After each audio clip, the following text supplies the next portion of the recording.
Agreement is considered this perfect thing. And what does this say? It says we need to rapidly eliminate fossil fuel use by 2050. Now, China loves this kind of agreement because they know they're not bound to do it. And even the agreement doesn't even commit them to very much. But they know that the US and other countries will unilaterally disempower.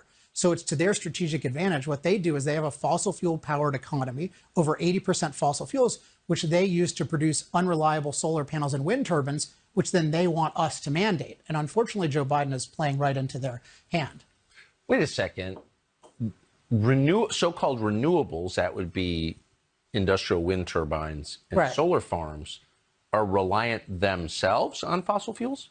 Yeah, so everything is reliant on fossil fuels. Every other form of energy is hugely fossil fueled.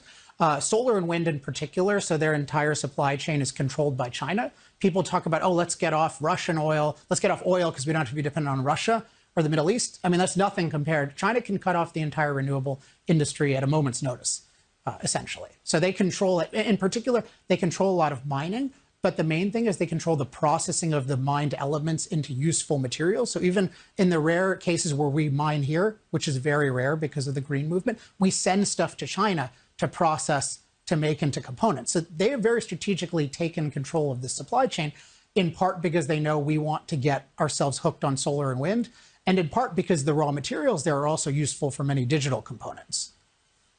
So if you had no fossil fuels, you could not produce wind and solar components, correct? I mean, not even the universe of it. So solar and wind, if you look there's many levels on which this is true. Wait, let me just stipulate that we're right on the cusp of converting the entire world economy to solar and wind, like literally any minute. I think we have 7 years. Is that correct, 7 years?